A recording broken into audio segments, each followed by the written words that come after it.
Hello everyone, and welcome to the third round recap of the third round from the Sinquefield tournament, Sinquefield Cup.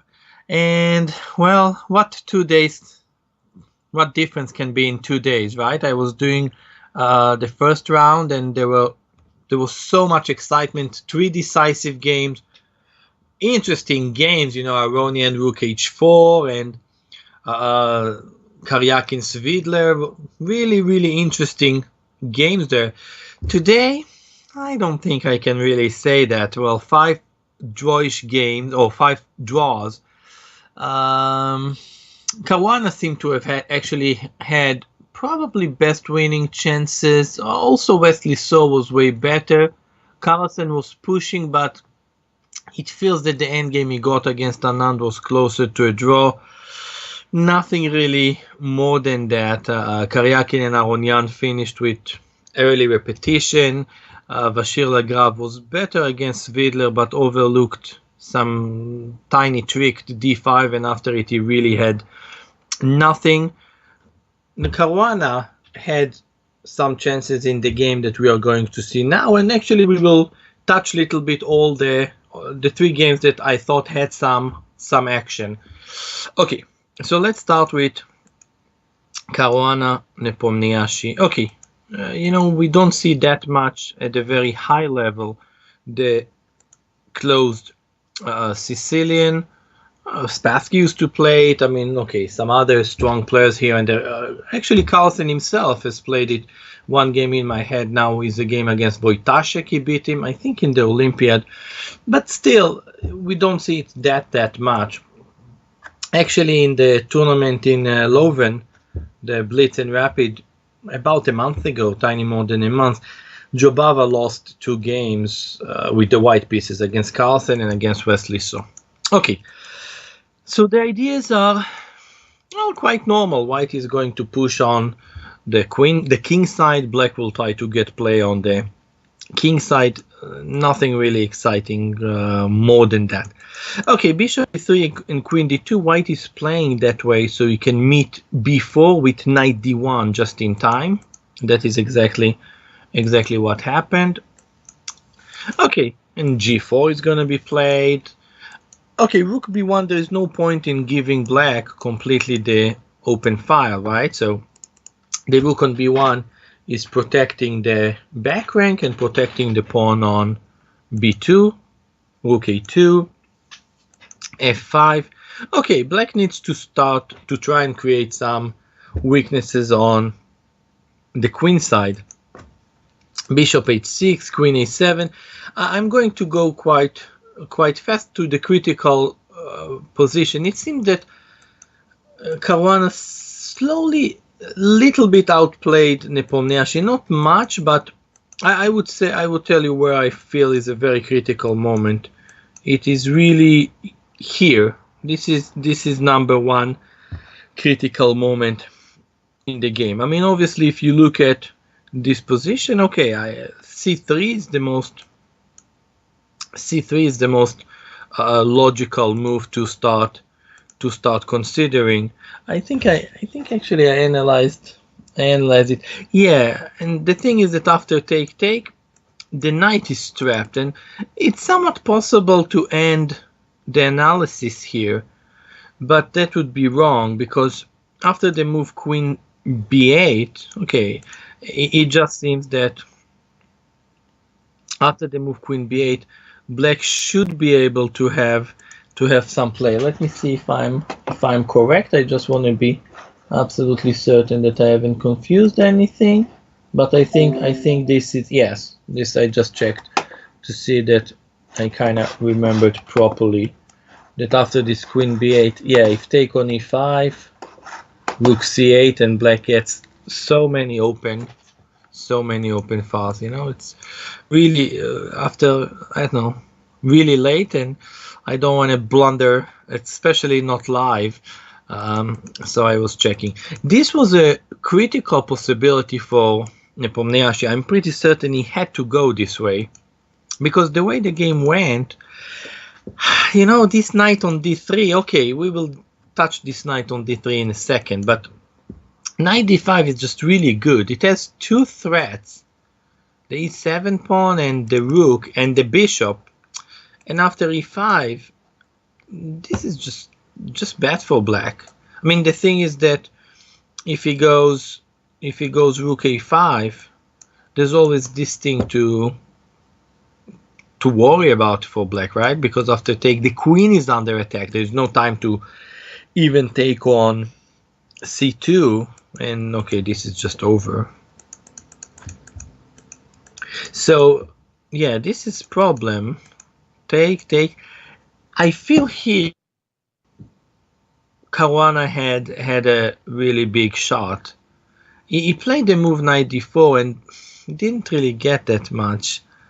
But queen e3 seems to be a critical move. I mean, okay, just moving the queen, so threatening to take then the rook. It was impossible because of the pin. And if rook takes b2, okay, if the knight takes, rook b1 just winning a piece. This is just winning a piece. And if queen take, yeah, this is the crucial part, that the knight on d3 is less effective here. It will only be really effective in pushing the pawn, but in order to do that, black needs to move his queen and then play 1-2 moves. White is really fast. White is going to play queen d4, f6, and immediately checkmate ideas. So it's not easy for black to push the pawn, and that means he's really in trouble here. I think this position is trouble for black. He's way worse there. In the game, yeah, knight d4 was played, and okay, the rook still cannot be captured. By the way, black had also bishop a4 to consider, but let's leave this aside. So let's look at this position. You know, when I've seen this game, the first thing that jumped into my head, you know, is the mother of all positions with knight on d3. And I'm referring to game 16 in the 1985 match between Karpov, at that time still the world champion, and Kasparov, that won the match. Yeah, this was a crucial game because Karpov was leading, then he lost game 11 with the black pieces in a blunder, missed, I think it was queen takes d7, and the two rooks the queen for the two rooks, but winning immediately for Kasparov. That was that equalized the match, and then in game 16 he lost with the white pieces, and Kasparov was leading. Okay. Now this knight on d3, that's a big thing. I think instinctively I would prefer black. Probably computer, I think, still saying white's better, but yeah, well, I'm not buying it. And even if he does, no, with this knight on d3, knight on e5, all the pieces, weakness on b2.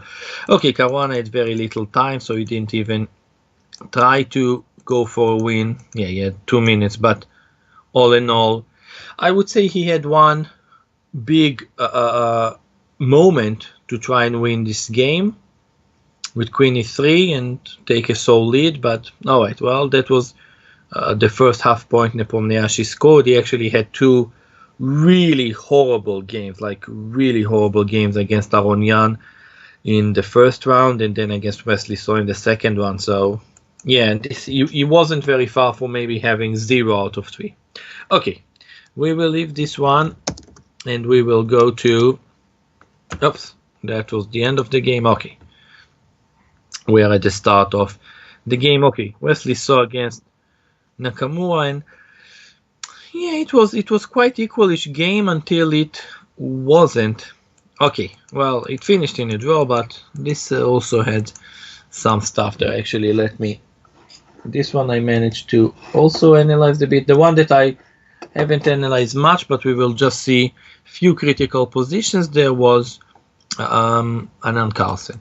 Okay, so remember I told you that in the Italian, you know, there were 2 games with that version in round 1, right? It was Karyakin against Svidler and Bashir Lagrave against Wesley So. Then A4, I mean, it looks like they are getting some bonus playing this a4 variation, because seriously, they are playing it so much.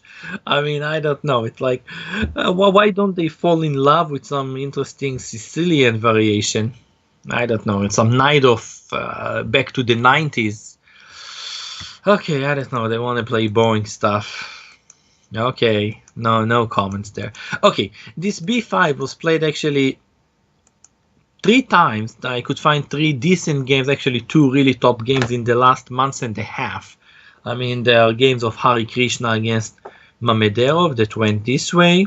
This was in Geneva in the Grand Prix cycle. And then there was Bishop b3 that was played between Yakovenko and Aronian. Also there, b4 was played. And another game that was played a bit before that, it was between Shankland and Tari, I believe, in the World Team Championship in Khanty-Mansiysk.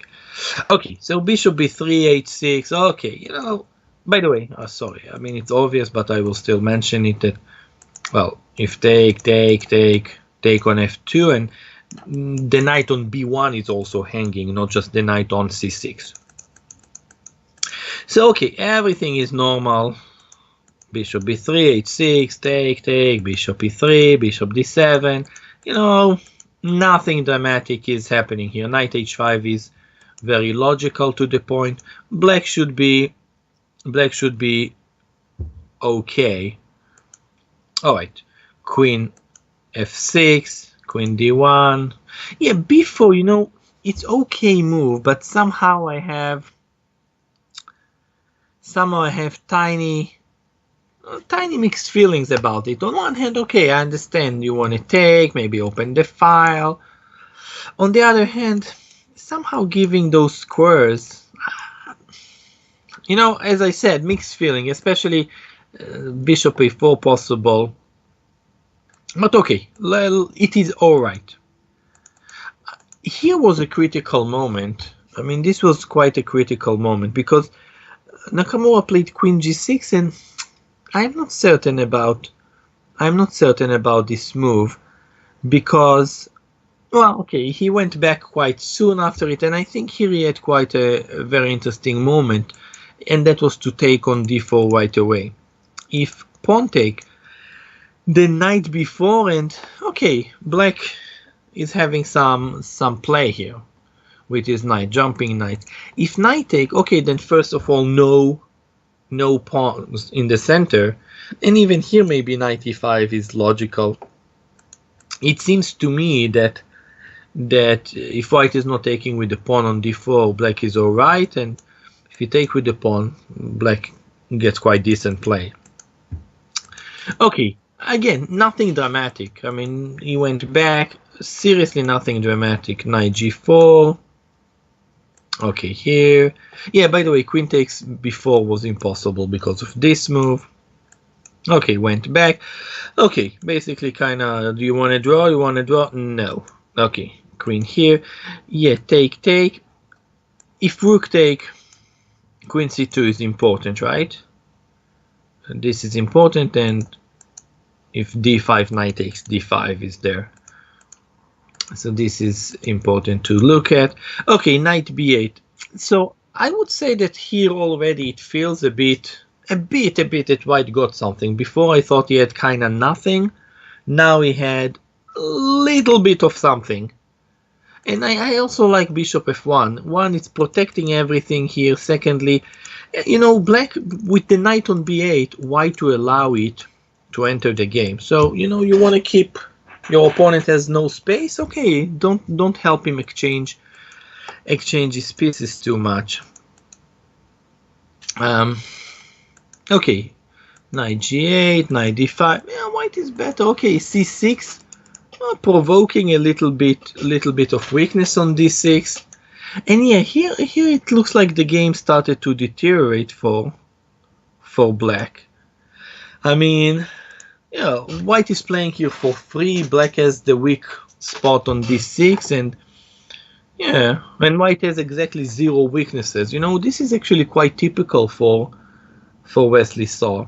I mean, okay, here it's not really from the opening, but many times when you see his games, he has zero weaknesses. You know, he's playing very safe, but scoring amazing somehow. So I guess that's why he's player I think number 2 in the world right now, rating wise. So apparently something is working for him. Okay, so we can already start thinking about such ideas at some point. Meanwhile, the pawn on c5 is immediately vulnerable. Knight b4, take. Yeah, it was also possible to consider this move, this continuation, because yeah, it's so equal material and all the pawns on one side, but f7 is vulnerable. The knight is somewhat cut from the game. Probably it's not enough, but it was possible. You know, I just remember, I think this was some computer line. And now for this move, and computers say white's just better, but because of this line. But honestly, you're not going to win this 3 versus 2 on one side. 3 versus 2 on one side with a rook and a queen. Sorry, with a rook and a queen for each side. I mean, I don't believe that. I mean, it really feels like draw. But still, white is in control here. But okay, Wesley took here. Yeah, take on f1. I mean, okay, which endgame one wants? Okay, it feels closer to a draw. I remember some endgames that Kramnik won with 3 versus 2, 2 versus 1, but black had some. He was white actually, but black had some weaknesses there. I'm thinking Kramnik against Elyanov and maybe another game. I think it was Kramnik Krasenkov, but maybe it was Kasparov. Honestly, I don't remember. One of them in Vacancy 1,000 years ago. Okay, it feels to me closer to a draw, but well, if I knew what exactly this position, then I wouldn't, with all the fun, I wouldn't be sitting here doing those comments. I also don't think the players really know, but okay. Yeah, so with maybe another set, you know, with no rooks on the board and still some pieces, maybe it can feel a bit better for white. But still, I think taking was interesting. Yeah, here was some serious attempt for white, because the f7 square is vulnerable. And okay, main thing is that black cannot take, sorry, because of check, and then another check. And okay, this is already serious stuff with the bishop versus the knight. The king is weak. I mean, this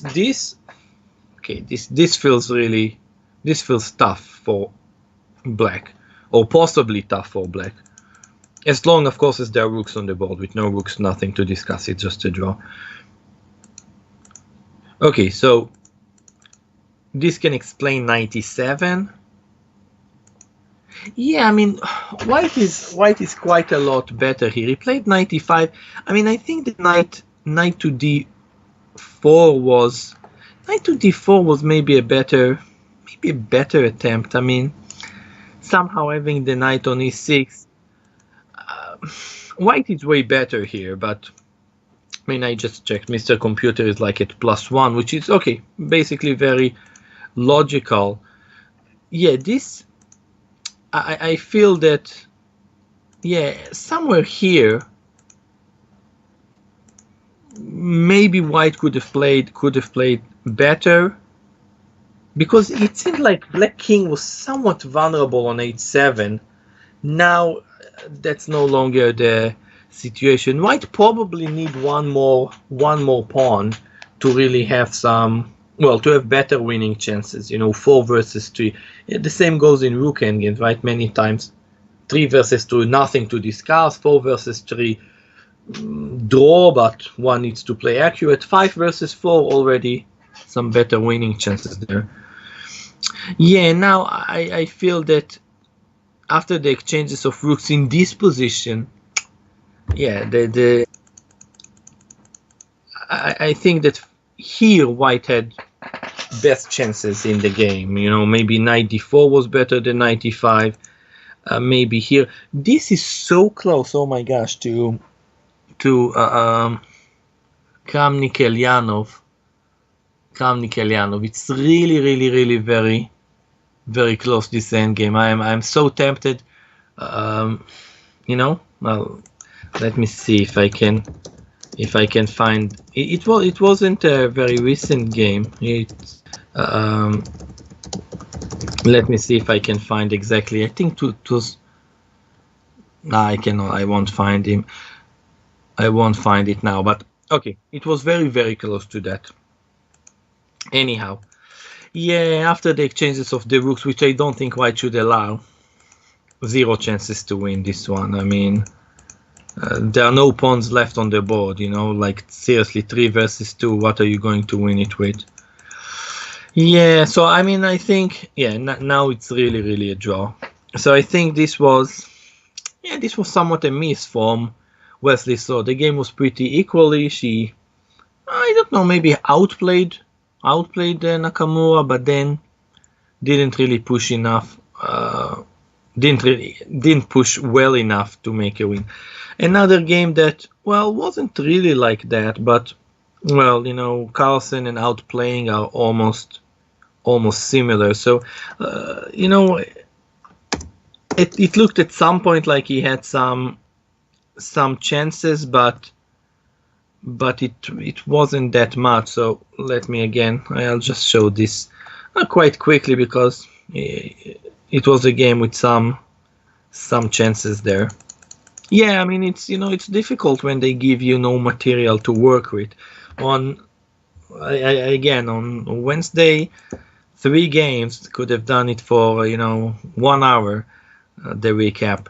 But here, not easy to find big games to discuss. Okay, we will go, by the way, it's somewhat similar idea, this b4 opening. Okay, you know, the position is equal, but it's actually quite amazing how Carlsen, little bit without really much, somehow managed to outplay his opponents. Okay, 92. I don't know if at some point maybe some ideas of Queen h3 and Rook h5 are possible. Anyhow, the position is quite alright, but yeah, and we can see that Anand just goes for the endgames. You know, it's hard to believe that White is going to be in any real danger here, but on the other hand, this is exactly how Carlsen is winning. You know, it's like, it's crazy. Okay, a5 is maybe tiny weak, he has no weaknesses, and, you know, I can explain why I might prefer black here, but, well, let's just see a few moves how the game went. So this c5. Okay. Knight to d2. I'll just show the moment where he mainly tricked Anand. It still looks quite alright for White, and it should be. I believe e5 it should be a draw. I mean, but Anand chose to make the draw in the most tough way. I mean, okay, here, Rook a4 immediately was maybe better. I don't know if Carlsen overlooked something or just wanted to repeat, you know, so I'm the boss. But okay, they repeated, and yeah, this is the key thing, that if knight c4, okay, there's going to be some stories here with knight to d4. Okay, and this is already, it's somewhat passive for White. I mean, I can seriously start thinking about going after the king in this version. I mean, computer kind of like this for black. But after knight b3 that was played, yeah, I don't know if Anand overlooked that, or I don't know, or he just thought it's a draw. But okay, here he got into somewhat ugly endgame to, well, especially ugly against Carlsen, let's put it this way. Yeah, I mean, okay, I don't know much about those positions. I don't pretend to. I always joke with Yermo that's him to talk, and I'm quiet. I mean, I would have said, okay, first of all, let's put the rook behind the pawn. He didn't put it here because he doesn't want the rook to be able to move to the side, right? I mean, the best spot for the rook is behind the pawn, then on the side, and behind, and on that side is the worst. So that's why I played rook a6, not allowing the rook to move. And now, okay, he got behind the pawn. Maybe king f8, e7 was possible.